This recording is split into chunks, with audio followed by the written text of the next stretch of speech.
சொல்லு மீரா. வெற்றி என்ன பண்ணிட்டு இருக்கான்? அவன் படிச்சிட்டு இருக்கான் மீரா. நான் சாப்பாடு கொண்டு வரேன் அவன்கிட்ட சொல்லிட்டு. சாப்பாடு கொண்டு வரியா?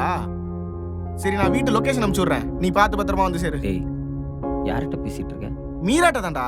சாப்பாடு கொண்டு வரேன்னா அதான் லொகேஷன் அனுப்பலான்னு. ஏன்டா உனக்கு அறிவு இல்ல? உனக்கு ஒரு தடவை சொன்னா புரியாதா? அவளே ஏன்டா சாப்பாடுலாம் கொண்டு வர சொல்ற? ஏய், நான் ஒண்ணு சாப்பாடு கொண்டு வர சொல்ல. அவ தான் உன்னை பார்க்கணும்னா சாப்பாடு எடுத்துட்டு வரேன்னா சரி கொண்டு வான்னு. அவங்க இனிமேல் என்ன எங்கேயும் பார்க்க வர வேணாம். எப்பா நீ ஏத சொல்லிடுற அவள்கிட்ட. மீரா, ஹலோ வெற்றி. ஏங்க தயவு செய்து இனிமேல் என்னை பார்க்க வராதீங்க.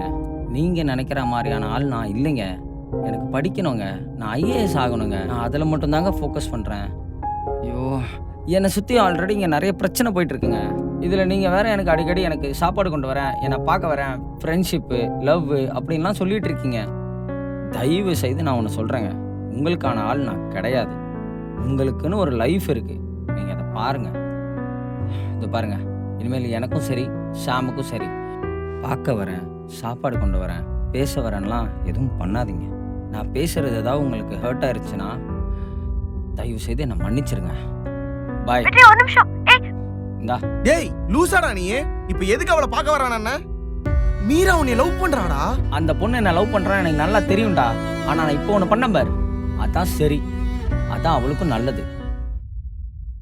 நீயும் தேவையில்லாமல் ஏதாவது பேசி அவளை இழுத்து விட்டுட்டு இருக்காத. டேய் மச்சான், நீ ரொம்ப மாறிட்டடா. போதும், படிக்கலாம் வா.